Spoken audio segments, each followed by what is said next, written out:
Nous avons résumé quelques mesures fortes, donc 24 mesures fortes pour 24 millions de rêves.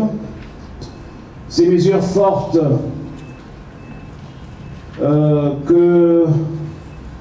nous présentons, que j'aimerais présenter comme des mesures volontaires, courageuses et qui démontrent l'honnêteté avec laquelle nous voulons gérer ce pays.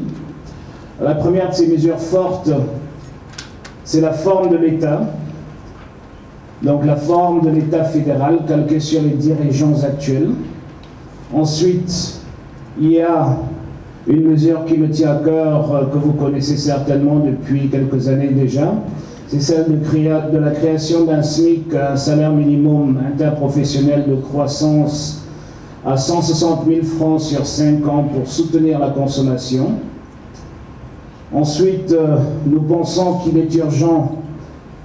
sur une période de 5 ans, de doubler les salaires des fonctionnaires qui ont perdu près de 70% de leur pouvoir d'achat dans les années 90. Ensuite, nous proposons une réforme foncière de fond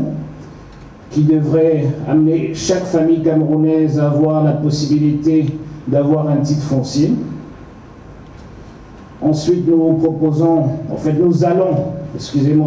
supprimer les loyers d'avance et régulariser la relation bailleur-locataire, introduire des incitations indexées sur la pénibilité pour les fonctionnaires en zone rurale et en zone difficile, pour lutter contre l'absentéisme et l'abandon des postes, mettre en place une loi d'orientation sur le contenu local et l'imposer dès la première année dans la commande publique, installer la gratuité des consultations et des soins pré- et postnatals jusqu'à l'âge de 2 ans, ainsi que pour l'accouchement, même l'accouchement par césarienne, l'introduction d'une couverture santé de base à hauteur de 500 000 francs par ménage et par an, pour une prime de 1 000 francs CFA par personne par mois, l'introduction d'une bourse scolaire pour les enfants issus des ménages les plus défavorisés, la suppression de la scolarité dans les universités d'État et les grandes écoles, l'introduction de l'école effectivement gratuite mais obligatoire jusqu'à la fin du premier cycle du secondaire, l'introduction du programme Éducation 2.0 qui traite du développement des infrastructures et de la capacité numérique pour transformer l'enseignement et l'éducation, la fermeture immédiate de l'ENAM, la suppression des contrôles routiers fixes, l'intégration des comités de vigilance actifs dans la partie septentrionale dans les forces de l'ordre, l'élection présidentielle à 2 tours avec un bulletin unique pour un mandat de 5 ans renouvelable une fois,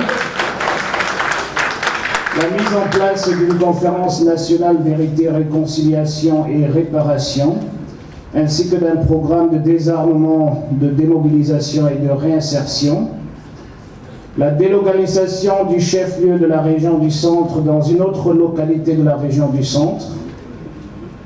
promouvoir l'implantation de certaines administrations et services publics dans leur centre d'intérêt, établir notre souveraineté monétaire, réduire la taille du gouvernement à un maximum de 20 départements ministériels, activement promouvoir le projet Transaqua pour approvisionner le bassin du lac Tchad en eau pour le faire renaître, faciliter, renforcer l'accès en eau potable des populations et développer l'agriculture, instaurer un service national universel pour la jeunesse, proposer la candidature du Cameroun pour la co-organisation avec d'autres pays d'Afrique subsaharienne de la Coupe du Monde 2030.